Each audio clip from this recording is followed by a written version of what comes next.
大家好啊，早晨啊，我係852。嗱，咁疫情呢，其實就已經差唔多過咗2年㗎啦。而近排疫情亦都越嚟越嚴重啊，由 O 仔轉咗做新型嘅病毒 BA.2 亞型啊。一直以嚟香港嘅感染人數呢，已經差唔多去到400單㗎啦。喺呢段時間裏面，各行各業又要停業啊，打工仔又可能冇工返啊，甚至乎去到而家晚市仲要禁堂食添。都唔講真，都唔知禁到幾時。新年就冇乜希望可以同親戚朋友出街食飯㗎啦。暫時就公佈到年初4可以放寬堂食，咁其實我哋都期待住啦。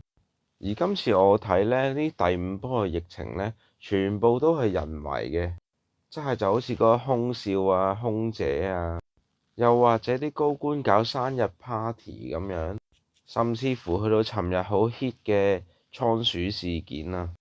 咁倉鼠呢隻小動物呢，其實都真係好可憐㗎。可能喺好多人屋企都有養倉鼠嘅習慣嘅，甚至乎養下兔仔啊、養下貓啊，呢啲小寵物都係香港人嘅習慣嚟嘅。但係其實計我話，可能呢啲小動物就真係會惹到一啲病毒嘅。問題就在於我哋嘅高官不力啊！唔知大家有冇留意到本地感染嘅 case 呢？其實真係非常之少嘅。但係外地輸入嘅 case 咧就真係非常之多啦，就好似之前最近嘅就係空少嗰2單啦。雖然政府就話過要努力去處理呢一件事，咁而好似尋日咁樣就已經拉咗呢2位空少㗎啦。但係其實有冇諗過核心問題就係國泰呢？就係因為你政府注資咗落國泰呢間公司裏面，所以有好多嘢你都隻眼開隻眼閉。大佬啊，去完外國去隔離就緊㗎啦，大佬。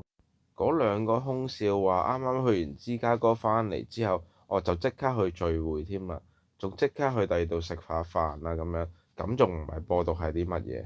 其實好明顯就係你哋呢班高官真係隻眼開隻眼閉，當咩都睇唔到。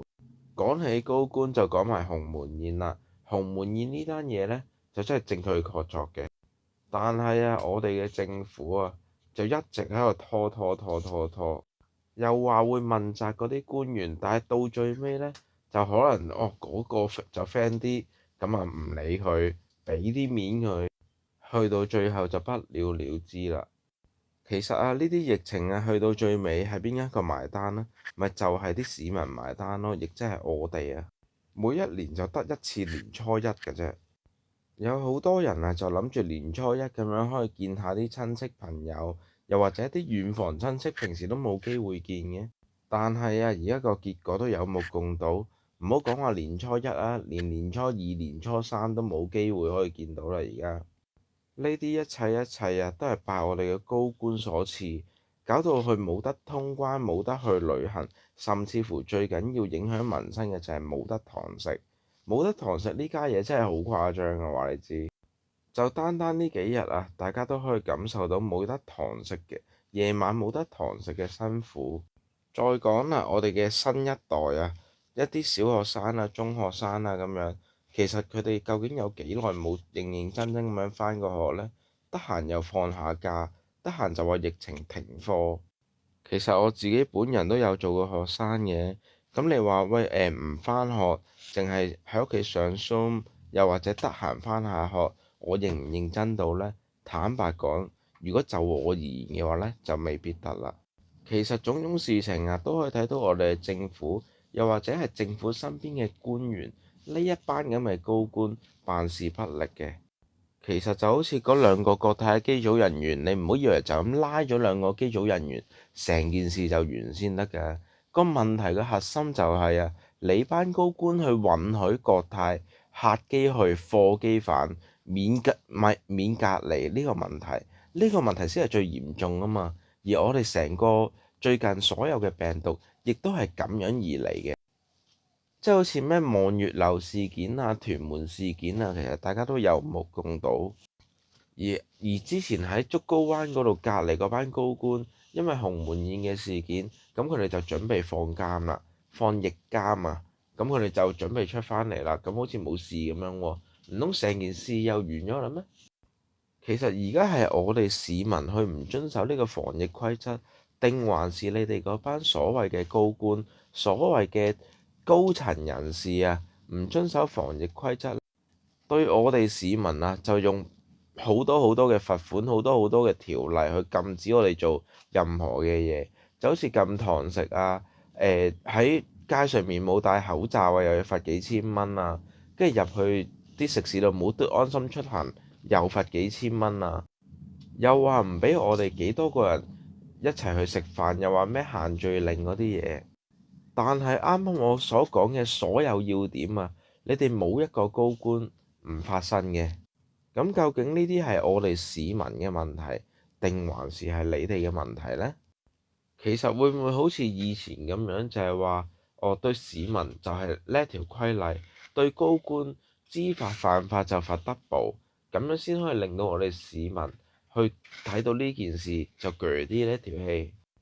而家呢一單嘢其實我照睇啊，如果國泰高層唔辭職，又或者嗰班高官唔炒緊嗰一兩個呢，都好難平息到市民嘅怨氣啊！再繼續落嚟啊，我哋就講返尋日呢一單倉鼠事件先。喺尋晚嘅凌晨啊，喺銅鑼灣有一間寵物用品鋪就無啦啦俾人淋咗紅油喎。咁究竟事情係點樣呢？呢件事又會唔會係因為而家剎那間就即刻禁斷晒所有寵物用品，又或者賣寵物嘅鋪頭啦？跟住佢哋有好多數未找清，所以繼而俾人淋紅油呢？而家警方呢就話去調查緊呢一單事情嘅，咁個結論就未出啦。其實而尋日呢個因為倉鼠事件嘅問題呢，咁尋日亦都發生咗一啲事情嘅。香港有一個倉鼠協會關注組啊，咁裡面嘅負責人呢就表示，單係尋日已經收到數十個話要棄養呢個倉鼠嘅電話啦。咁佢哋都好擔心呢個即係有呢個棄養潮出現啊。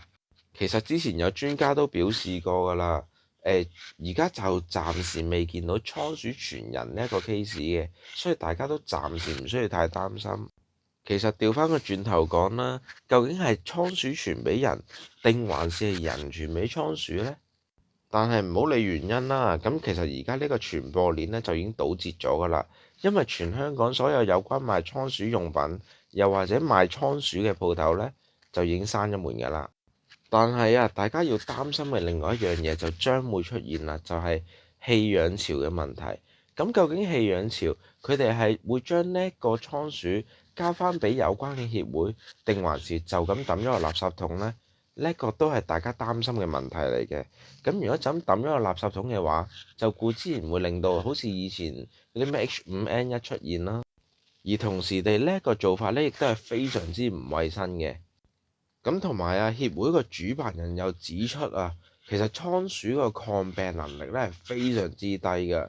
咁其實我哋疫情去到而家2年有多啦，咁好難講就係倉鼠去到而家先爆發嘅喎。如果呢個疫情真係咁容易影響到倉鼠嘅，啲倉鼠一早就出晒事啦。其實去到今日都唔單單係倉鼠嘅問題啊，有好多人都講過，會唔會兔仔又有事呢？貓又有事呢？如果要影響埋兔仔同貓嘅話，咁啊真係牽連甚廣啦。大家可能屋企嘅寵物都要擔心一下，注意一下佢哋嘅衞生啦。咁好啦，今日我哋就分享到呢一度啦，記得 like 我哋嘅 channel 啦，拜拜。